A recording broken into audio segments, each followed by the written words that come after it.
We finally did it. This is episode 1 of our new podcast, Driven by Details. Welcome to our first episode. Thank you. It's been a long time coming. We're a couple months behind, but things get in the way. So Things always get in the way. Life is crazy. Reality is we've been very busy this season here, and originally we wanted to get this podcast kicked off in the springtime, but we were very busy with service work, which is a great thing. And now that we are getting into fall, we're finally carving out the time to start this podcast. And for everybody watching, I just wanted to thank you guys for watching. This new podcast that we're doing, Driven by Details, really stemmed from Instagram with the Coffee with Killmer series, which we really had a lot of fun. And now it has kind of morphed into this Driven by Details, and we really look forward to bringing on some guests. So are you excited, Jason? I'm super excited. Along this journey, we're going to learn a lot ourselves, and our listeners and our guests. So we plan on having a diverse group of guests from business, automotive, actually all things automotive, and just anything, just craftsmen, and that might be woodworkers, or that might be a baker. Sure. Someone that just creates something from something, and all entrepreneurs create. Correct. Yeah. Right. So it's just meshing kind of everything together. Right. I'm excited because it's something a little bit different. It is a little different, and I also believe that we had a lot of fun on Coffee with Killmer, and I don't think that will stop, but the Driven by Details podcast will be a bit more consistent, and we're going to be bringing on guests. But before we get to all of that stuff, I really want to go back to the very, very, very beginnings, because I think there's value there. But additionally to having value, I also think that it'll be good for our viewers, and it'll be good for us down the road to kind of go back to the beginning and listen to that story. Because I do believe that as we bring on guests and as we start talking more about what's going on in this automotive world that we live in, we're going to be bringing back a lot of the history of what led us to where we both are today. And that's what I'm kind of looking forward to. I'm looking forward to telling those stories and kind of revisiting them, maybe from different perspectives, because you and I have both seen a lot in our careers in automotive, that's for sure. Yeah. Right. The good, the bad, and the ugly. Yeah. So really, to kick off this episode 1, Jason, I've heard the story before, and I've heard it on different platforms and stuff, but I kind of want to get real for a minute and humble beginnings, and kind of go back to your beginnings, how you had gotten started in automotive, and really, go back in time to what led you getting into cars, and then what led you working on cars. I really want to hear that story, and I'd like you to tell it for our viewers. Sure. Well, for those of you that know, I was born with a disability. So really, my story starts there, because without my disability, I don't believe I would be where I'm at now. Sure. It shaped me. It's molded me. I've had to do things differently. I've kind of had to have that entrepreneur spirit, because I had to create things, processes, and procedures that I could do the same thing. Right. Because I wasn't quite on the same level. Right. And so I was a little bit, underneath, but to be level with the rest of society, I had to be a little bit higher. Sure. Equal, if Right. that makes sense. So I really had to push and drive. I've always been driven. I've always been very passionate, and I've always been very motivated. Sure. There are stories in growing up, when I learned how to crawl. I didn't learn how to walk until I was 4. Sure. I would crawl with one arm, just like this. And I would walk with orthotics, and went to physical therapy. And so challenging is an understatement, but I rose to all those challenges to the best of my ability. I did the very best I could do. But I was so hard on myself because I wanted to be better. I bet. I And bet. it wasn't to be better than everybody else. I just wanted to be better so I can prove myself that I was Worthy, to maybe. give me an equal shot. Right. Right. So my drive and my passion really, looking back at it, yeah, I wanted to prove to people um, that I was worthy or I was good. Right. Uh, it was difficult growing up, learning the school of hard knocks. I was bullied as a kid, and the average stuff, but it was kind of magnified. I bet. For me, the difficult part was I knew it in my head, I could think it, but I had the physical limitation, I and that's bet. that's the most frustrating thing. Mm-hmm. Um, Mm-hmm. because a lot of people with disabilities and especially mental disabilities, because it's brain damage with cerebral palsy, sometimes they can't think it. They Mm-hmm. have that stop sign between the brain, somewhere in the brain's, jumbled up. Well, I had all the thought process.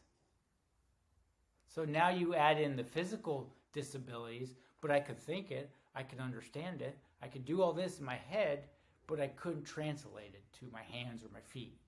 Sure. And to me, that is more difficult than just having. It's kind of a mixture of both. Mm-hmm. Um, so I had to overcome a lot of challenges and a lot of obstacles.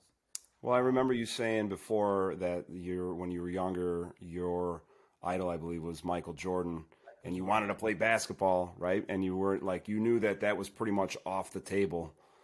Basketball was something because of your limitation. Like, of course, you enjoyed it, but you would have a hard time if you were to try to succeed at playing basketball. My elementary years, junior high, you know, I still thought I had a chance because I was pretty good at sports. I was blessed. I was, the things that I could do um, was better than average, but I put Sure, that much more work into it.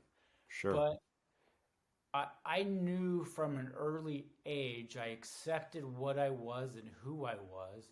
right, And that's really important to accept who you are, know right, that you have right, limitations, and be okay with your weaknesses and your strengths. sure. Now, growing up, it's much harder. As I'm an adult now, it's easier to accept the challenges, accept Mm-hmm. what I'm good at and what I'm not good at, Mm-hmm. and you know, bring people like you and Aaron Knox and my buddy James and Davey P that have all these great qualities that I don't have, and Sure. then just mix my qualities, what I'm really good at, and we all work together as a team. Yeah, So, but being said, junior high was rough. I Junior bet. high was the roughest I part. think junior high is kind of rough for a lot of people, right? I mean, you're growing up, you're transitioning, you're discovering more about yourself, Hmm. the things you like and the things you don't like. That's you're growing up, right? Yeah, but I always treated people with respect, and I always treated other kids with respect, and I just try to get along with everybody. I mean, even to this day, I can get along pretty much with anybody. I just Sure. make adjustments and move on, Right. just because I see life from a different perspective. Yeah. Yeah. Uh, With especially with the challenges you had to overcome as a young Balance, man. exactly. But segueing, so I was into cars since I was 4 years old. That I could That was going to be my next question because I wanted to say, when did you start getting into that stuff? At 4? Go on. I want to hear the story. 4 years old. I mean, there is a picture on our Ford Monarch. It was green, single stage, and I took the old tub of turtle wax, and there's a picture of me applying wax at the age of 4. And Right. it wasn't my dad. I just loved it. I Mm-hmm. loved anything with a big motor, big tires. I would read hot rod magazines. So most boys are kind of pushed by their dad, whether it's hunting or cars or whatever it is, golfing, whatever. Fishing. Fishing, I hated fishing. Um, that wasn't the case for me. Mm-hmm. I loved every part of it, and I wanted Sure. to be involved as possible. And I would actually put hot rod magazines in my textbooks. And I Okay. read hot rod magazines. Um, and I also had learning disability too in school. So Okay. it's hard for me to learn how normal kids learn, but Okay. I, I also had that entrepreneurial spirit, and I Sure. had that drive, and I had that passion. So in a way, I was behind in certain aspects, but I was so much mature and so much further than my peers. Sure. It was kind of an awkward time to grow up because I, I'm like, I understand stuff at a different level, but yet the, how the world views me is I'm way behind. sure. Sure. And Yeah, some it's people gave me a chance and some people didn't. yeah, it's we're still that way today, right? The world's no different. Maybe better, maybe worse in some ways, um, but so as you started, you were a young man, you were into cars. I want to kind of know a little bit of the things that led up to you obtaining this nickname, the Sandman. I know I might be going a little fast for the podcast, but out of high school, I think I remember you saying that you enrolled in I don't know if it was a body shop or a Tech school, technical school. yeah, Clover Park Technical College. I had all my credits in high school, my junior year, and I knew that I wasn't going to play sports, Hmm. and I knew that I couldn't quite afford school. So again, it's that entrepreneurial thought process, right? Sure. I was thinking 10 steps ahead. Right. And so I enrolled, and I drove to school every day and took auto body and paint. And then again, some more challenges were brought my way. Was I capable of doing this? Sure, I was. Was it different? So it was a challenge for the instructors Oh, I bet. because I was I tried to be such a polite kid and have a work ethic and have a drive. Right. It's really confusing for everyone else because they're like, okay, I got this great kid. He's head and shoulders maturity and just drive and passion, but we have these physical limitations. So it's just as a challenge for people around me as it is for me myself. Right. So Right. it's understanding the common goal, and I always liked shiny cars, and I knew if I could wet sand, I would put a block in my dominant hand, and I could do that. Okay. Now, So was that where did you first pick up sandpaper at the technical college? Was that no, I know I wet sanded on a couple of rigs that I had before, okay? just again because I was into hot rods and perfection of paint. Sure. Sure. And Similar to me. yeah, so I learned more and did some things, but again, boom, another challenge. Okay, Right. you get it sanded out or get it sanded out to the best of your ability at that time. Well, there's a thing called edges, right? Yep. Burning edges. Well, I have no depth perception in my left eye. So there's another challenge. Sure. Okay, so that's challenge one. Right out the gate, once again. Okay, challenge two was the rotary at that time, which we had, goes towards my right hand. Oh boy. My hand with very limited use and sensitivity and all this. So I had to train myself slowly. It was a long road um, to try not to make mistakes. And So, I do you did. remember the first machine you ever put in your hands? Yeah. Like was the first tool you picked up, was it a rotary? Yeah, because the ported cable 8 mil wasn't out at that time. Okay. Yeah, that So makes sense. yeah, I bought a DeWalt rotary 849 Yep. with the metal cast piece. I bought it 19. I was 19 years old.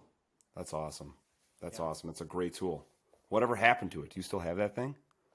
No, I don't know what happened to that thing. See, I this is a should. good one. Yeah, This is stuff I don't know. You and I have never talked about this stuff before, so yeah. it's I, actually kind I of probably could have signed it and sold it for a good amount of money. I'm putting you on the spot a little bit because there are some stuff that I don't really know about the past with that Yep. stuff because that sounds about right. Yeah, at that time, all the DA tools I think were just air tools. There wasn't many electric DAs around the time No, I you mean, were yeah, doing that. Portacable just, I think, come out with their XP whatever, or something like that, serial number. So yeah, Sure. Well, Rotary is and my didn't Porter Cable actually make a rotary in the days back then? I'm thinking of well, no, DeWalt. It was DeWalt had there was a clone of the yeah, DeWalt buffer. I think it was the Black and Decker one. Black and Decker. Yeah. So Black and Decker, Snap-on, and the DeWalt were all the same. So I don't know if DeWalt made it for everybody or Snap-on made it, but or Black and Decker. Who knows? But yeah, they were all the same machines. So you picked up, I mean, obviously you were starting to learn how to buff and polish paint before sanding. So did the sanding come before learning how to take out the sanding scratches, or did you just start sanding paint and then you're like, oh boy, what do I do now? Well, we started polishing by hand with terry cloth towels when I was in high school. Right, Keep my truck clean. right, And that was red single stage and white single stage. right. But yeah, so yeah, it's interesting how you actually talk about it and you go back in history of what the steps were. Sure. My first vehicle that I detailed for money was a 2500 Dodge Ram, Okay. maroon color, Sure. extended top, had a canopy, and I rotaried that thing. So we can all probably assume what it looked like when I was done with it. Right, right. It was a 3M wool pad or McGuire's wool pad. It was 3M rubbing compound and 3M machine glaze with a black waffle pad. I think I charged the customer $200. Sure. Sounds about right. That was Two and a about half days, I think. Yeah. right, right. That Well, I was- mean, and this is in the 90s, right? yeah. It was 1999. Yeah, I love it. That's right around. You and I are kind of, you're a few years older than me, but our stories sync up pretty much chronologically together along the time. But so I want to know then, okay, you said that the Ram was the first vehicle that you had buffed. What was the first vehicle you remember sanding? Did you just dive head first into like sanding a full vehicle, or was it just like sanding a No, door? Or yeah, we did some spot sanding. I did a couple of show cars. Again, trying to prove myself and my worth with the shop. And a friend of mine, Rich, there helped me out tremendously. So it was people along the way that helped. But we did some spot sanding at the collection that I worked at in Tacoma. The first car that he had me on was a bubble top 62. super Chevy cool. yeah. We spent 100 hours on it. Yeah. We did the orange pad in 105 because that was the most aggressive thing that we had at the time, minus Wow. the rotary. Right. And I spent 100 hours on the paint, spot sanding a couple spots.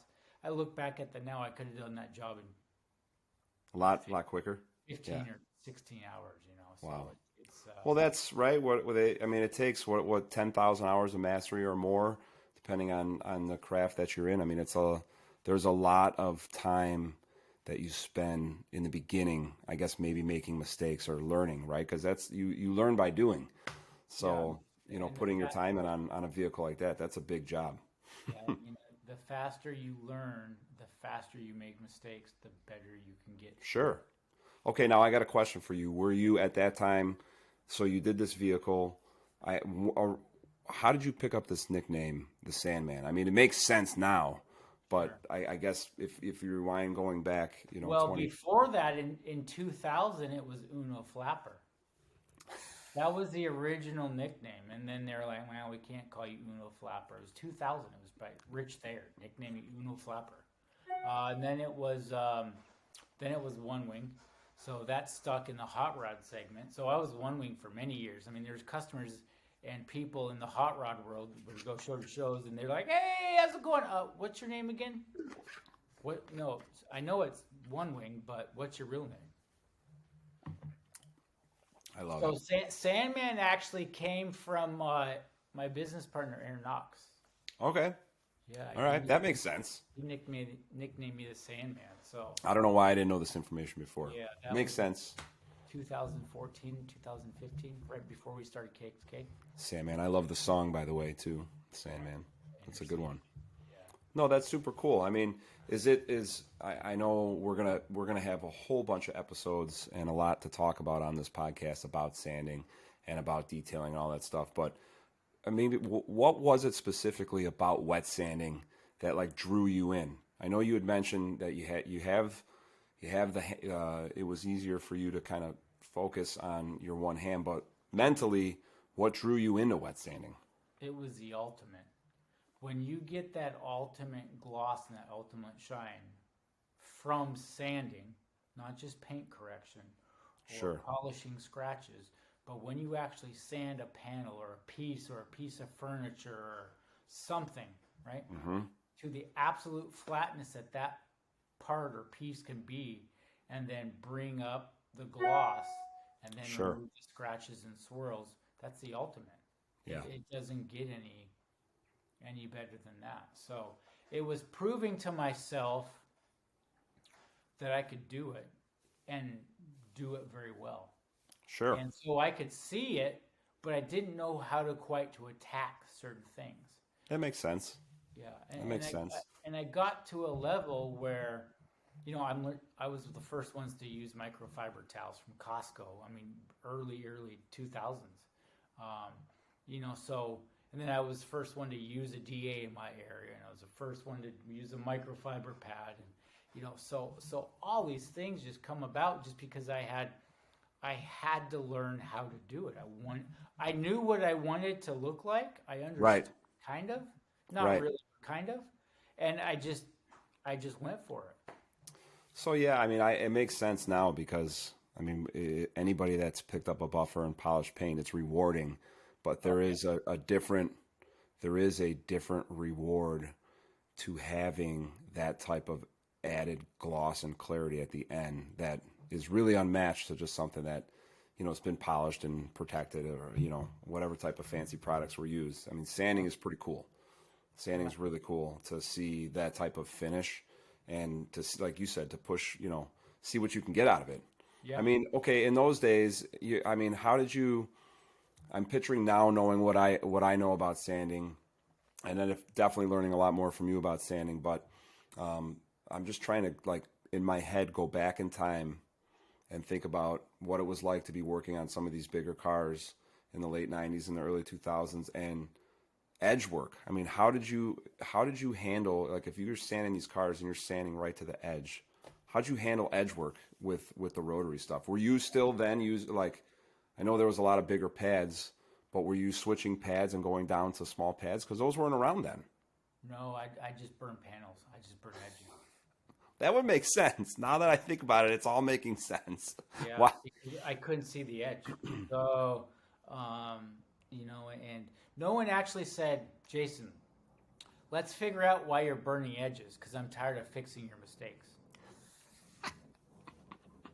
If someone would have said that, we would have figured it out. And my good friend Johnny, I'm like, Johnny, we got to get to the bottom of this. I said, record me on the edge of my dad's bench. And I put the buffer on the edge of the bench. And he goes, well, I know why. You can't see the edge. It makes sense. I'm thinking about it now. So Super cool. Yeah, so what we did is I got some panels or whatever, and I intentionally got really aggressive on the edge, and we took videos and still pictures and blew it up. Wow. So I wanted to know, okay, if I move it forward into the panel, the spindle is above the edge. Wow. Okay, so if the spindle is level, I can put all the pressure on the edges, and Yep. that pad, unless it's a fiber pad, the fibers are gonna tickle the edge and roll over. Right. Right. That was kind of the idea of, okay, now I'm finally, I should have just dove into it when I was Right. young, Right. before I started burning all these panels. Yeah, it makes But sense because these pads have changed a lot over the years. I mean, it's like I still use, big 9-inch wool pads and stuff like that, but really only when I'm doing boats. And if you think about how cars have changed over the years, it's crazy. They're smaller, right? So you have all these smaller I did, pads. yeah, and I didn't really understand looking back at it now, I didn't really understand body panels like shapes. Like Hmm. I preach it, over and over every class. It's just shapes. It's just shapes. It's just Hmm. shapes. Nobody really taught me that. Sure. Not really. Yes, but no. So it's so simplistic. Right. No one simplified it for you. Nobody simplified it for me because the way my brain works, I need it simple. Sure. I need to read it. I need to do it over and over and over Yeah. and over. So Right. when I listen to an audiobook, I'll have to listen to the audiobook 4 or 5 times Sure. before I can fully comprehend it. So it takes me a lot longer, and people just don't, and I understand, people generally don't have the patience for that. Right. Right. No, that makes sense. I mean, I said it before and I'm going to say it a bunch of times, but you learn by doing. And so, similar to, to pretty much any craft or any art, you just got to have time, behind the buffer and time working on this stuff. Edge work is tough, and it's super cool to see how far this industry has actually come. But Well, that's another thing. The cars now that we're doing are far better than what we were doing back then. sure, yeah, they're bigger. I'm thinking about. I remember one of the first cars I sanded all the way was a 68 Galaxy. It was a guy that I played music with. He was an older bass player, and I knew I could make it look better. And I remember I didn't have a DA then, and I hand sanded the tops because they were super oxidized. And I remember that thing being at the house for a long time, and I was like, oh my gosh, I'm never sanding a car again. Yeah. So I took a pause from sanding for a long time, but I think it's super cool to go back, right? For going back and thinking about how the things that led us into this industry, but additionally the things that kind of kept pulling us into the industry, right? Because some people, you get started and then another door opens and you kind of find your path. But I still think it's cool that after all this time, you're still working inside the industry, and there's obviously a passion for it, right? Yeah, it's just a different passion now. It's I still like perfect paint, but I realize that I'm getting older now, Right. and Yeah. my Yeah. body's wearing out. My Yeah. eyes are not as sharp as they used to be. Right. So it's just realizing again to pivot, Sure. not to necessarily get out of it, but to pivot and really teach um, people what I know. I've experienced things that no other detailer has. So on that note, with teaching, I want you to talk.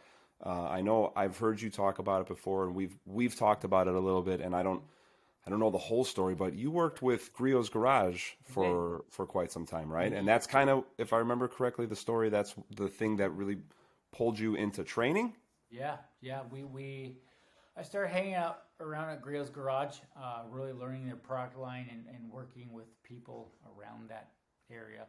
And yeah, we started training. I just show up on the weekends when they would do tech sessions Okay.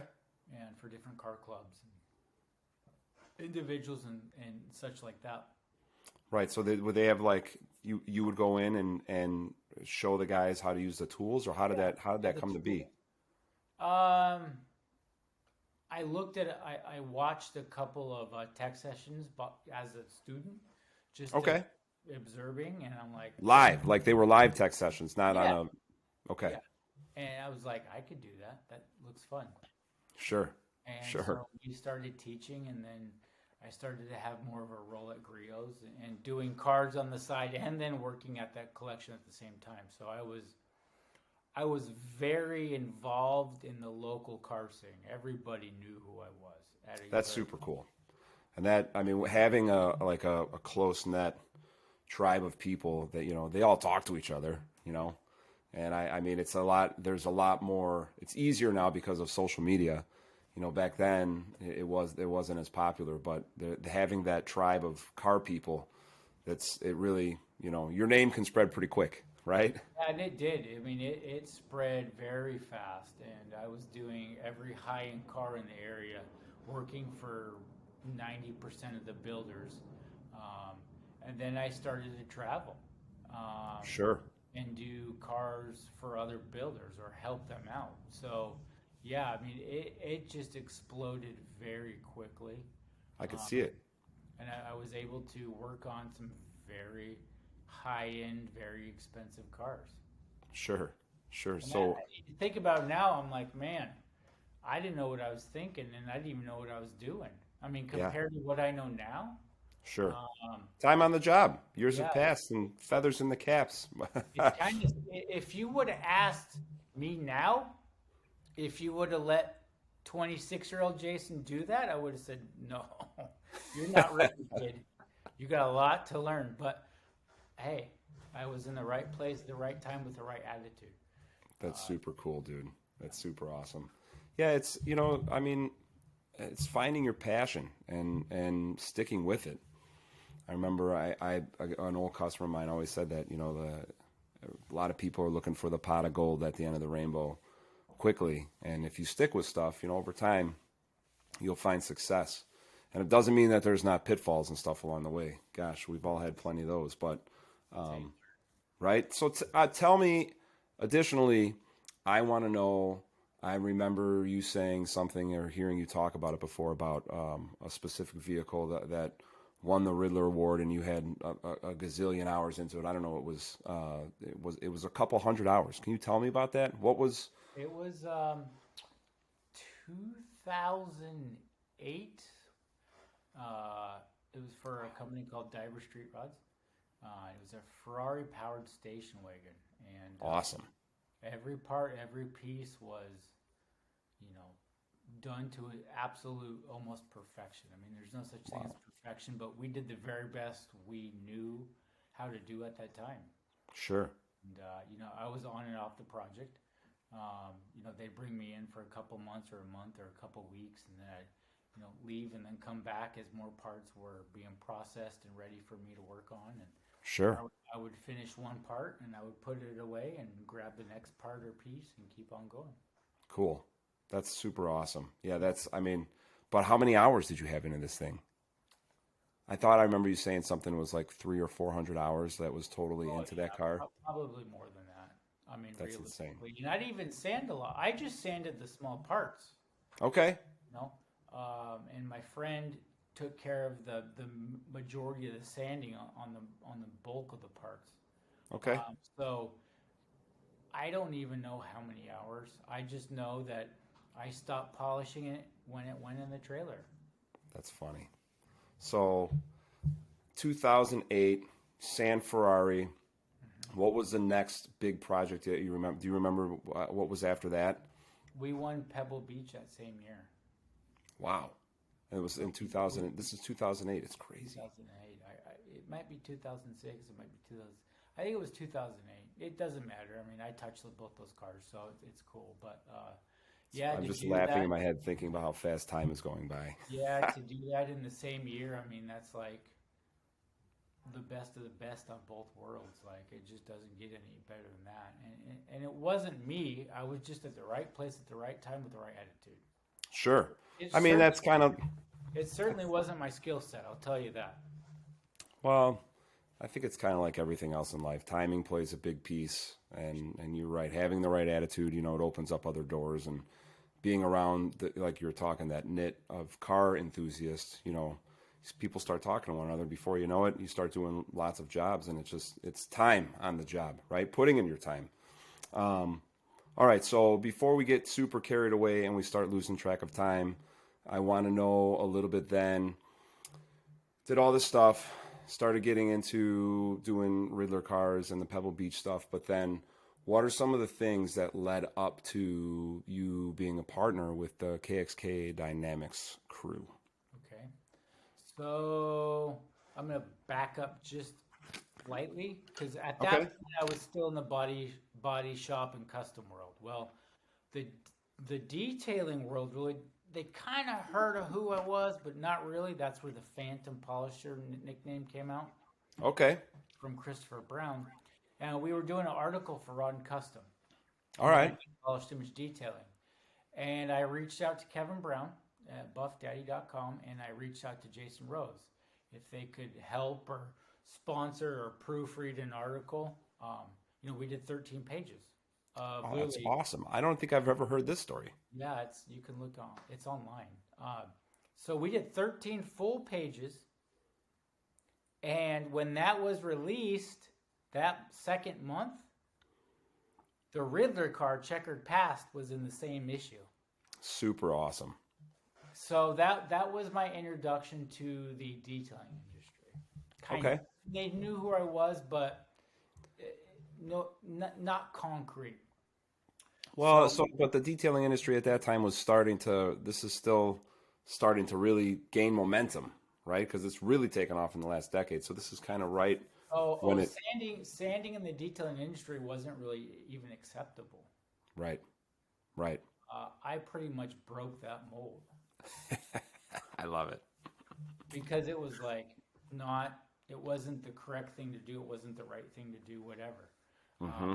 So I definitely had a big part in where we are now, whether Sure. directly or indirectly. So It's perfect. So this is then leading us up to KXK. So yeah. you break the mold, or you break the idea that you can't sand in the detailing industry, and then you guys just decide to start KXK. Well, before that, once again, I started making sanding blocks, All right. and it's really funny story. So me and my girlfriend at the time, my wife now, Megan, we were shopping at Hobby Lobby. And for a wedding, she was getting decorations and things like that. And I'm like, whatever. So I take off down the aisles. I'm just walking, looking at stuff. Again, my brain just is like, always thinking, always, I stop. I look at this foam and I'm like, what if I put this foam on the acrylic blocks we use? Why not have a true density of different materials combined into one? Sure. That was 2013. Okay. I was the first person that I knew of that actually produced, other than foam sanding blocks, the Meguiar's, the black and blue blocks, the gray and black blocks, but they were Sure. just foam. So I started producing these sanding blocks. Awesome. Well, I met Andy Ward through Corey Caruth of Cart Pro, and I started training him and kind of mentoring him back in 2014. All right. And we did a class back in Florida, up in Tampa, and I was friends with him ever since. And he met Aaron Knox at a Verge, which is the Car Pro, event of the year. Right. And so Right. they Their met annual each event. other. Yeah. And then Andy was like, yeah, this crazy kid Killmer that taught me, he's a nut job, and he sands this and he sands that. So we all kind of just started talking and, talking about theories and doing, hey, what if you do this, you mix this with this, and you put a spritz of this on and start buffing and polishing and all The that. mad scientists you guys are. Yeah, we really tried to push the envelope. And then, Well, it drives innovation, right? Yeah, so we were at SEMA, and a gentleman came up to me and said, I want 500 sets of blocks. And I'm like, I 500 don't know sets? about that. Yeah, I want 500 sets. I'm like, okay. So a couple weeks later, Andy calls me up and say, hey, you want to start a company? With who? With that guy Aaron Knox you met. Sure. And I said, well, good, because someone just asked for 500 sets of blocks, and I can't produce those by myself. That's super cool. So we were in Miami. I was with Andy working on a Ferrari, a couple of Ferraris, Mercedes, and there was a little scratch. Well, what I would do is I would take all the cutoffs on my custom blocks that I would build at home, Right. and put it in the box. Mm-hmm. So I had one of these, and I touched a spot up on a Ferrari, and I was nibbing it, sanding it. And Aaron goes, I got it. We'll call it the Rid Stick. So that was the smallest. It is the smallest production sanding block still. And that That's was the awesome. first, because I knew if I could create something small enough that the average person can kind of wrap their head around, Yeah. instead of big old block, it's less Right. threatening, right? It's it's Yeah. it's a little more acceptable in your That mind. makes sense. Yeah.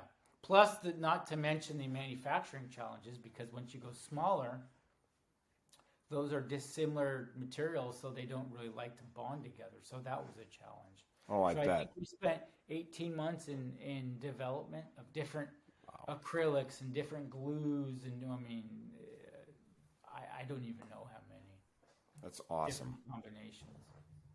And so now you guys have more tools. I really feel like my favorite thing I have to tell you from KXK is definitely the punch out kit. The punch Super out kit, cool. yeah, people love them, and that was out of necessity because Andy Ward was so mad that McGuire's discontinued the 3-inch microfiber. Sure. Um, he started punching 6-inch microfiber discs, and so yeah, that's how the punch kit was developed. It's not a Definitely. not a new concept though. No, Kevin I mean, always, but it's still super cool because punching out sandpaper, punching out all buffing pads, yeah, it makes a lot of sense having that around. yeah. So yeah, I really love that's those. one popular product. Super great. So then, okay, all this time now we've almost come a full decade from the Pebble Beach stuff because it's crazy to think like when you just said when you were doing this stuff, this was 2013, 2014. That's almost 10 years ago. Well, we did the first Pebble car on first Riddler back in 2008. Wow. Wow. Time is flying by, Jason Killmer. And time is also flying by on this episode. I see And that. I want to kind of keep going here a little bit before we wrap up, getting to know a little bit about your backstory. But additionally, you have talked in these last couple years since COVID, you've been doing a lot. I don't want to say a lot more training, but your focus, your core focus, is kind of shifted into doing more trainings, and I want you to tell us about that. Sure. So training is, of course, my passion. I think I figured that out a long time ago, but I wasn't really sure how to go forward with it. So a good friend of mine and yours, David Patterson, was like, "Hey, let's do a training program, like a legitimate training program, but something that's different, something that doesn't really revolve around one person or one company or one manufacturer, but encompasses everything Yep, all into one." So again, with COVID happening, we've had slow traction, and but we're trying to really hone in on that program now and really get it going. sure, I think COVID's kind of behind us and things are moving hopefully in the right direction. sure, So it's revisiting that and really putting a solid game plan together and just to help out fellow detailers. sure. Yeah, and I've definitely had the luxury to work beside you on a few trainings, and you're definitely the star quarterback in a lot of ways. I've seen you in the 11th hour, tired and maybe a little behind, but when you're in front of people, you just snap right into it, and you're really good at it. So I'm looking forward to doing more of that stuff with you and more of these podcasts because we're really just getting going. The Coffee with Killmer, which we'll still do some series with those on the Instagram, and with it's kind of changed our mindsets a little bit too into morphing into this driven by details as we're choosing that tagline, the stories behind the shine, because there's a lot of lessons inside some of the past for you and for myself. And I think when we start bringing in guests and start putting all those parts together, it'll continue to kind of grow that tribal knowledge. And the people that are listening to this podcast, hopefully, will gain some information, and hopefully, we can help some more detailers and entrepreneurs and passionate detail people out because it's something that's brought us to this point. So I'm excited. I'm excited about the podcast, and there's been a lot of requests about training over the last 2 years, and I think that this podcast will help be the vehicle to get some more attention from the listening community. Would you agree? Yeah, I mean it's truly, I think it's the funnel that will drive it will be the driving force of. We have an idea what people are looking for. Me and you have been around actually both opposite ends of the spectrum and Sure. everywhere in between. Right. So it's really understanding, the landscape and of what detailers struggle with. Yeah. Yeah. And a lot of it's a mind game. There's a lot of common things that they struggle with. So we're going to try our best to hit all those points. And Sure. that's Sure. really the main focus of this podcast is really focus in on what you're good at, what you're not good at, and have certain guests on that have the same pains, have the same struggles, and it's just getting it out there and open that just because you have struggles, so does everybody else. And it's Sure. probably very similar. This is true. So it's just getting it all out in the open. And I think once that happens, it opens a network of community. And, that's when things really start to change and really happen, hopefully for the positive. Absolutely. Well, I'm looking forward to doing more of these podcasts. I want to try and keep them in the 45 minutes to an hour. I'm sure once we get some certain guests on, we'll probably go over that limit a little bit. But I am looking forward to doing more of these. And for everybody watching today, I appreciate you guys tuning in. We will see you guys on our next episode, Driven by Details, the stories behind the shine. Jason, it's been fun. I look forward to the next episode, and we'll see you real soon. Thanks, guys. Boom. 47 minutes. That was pretty good, yeah? 47 minutes, buddy. I'm going to stop it right now. Okay. Stop.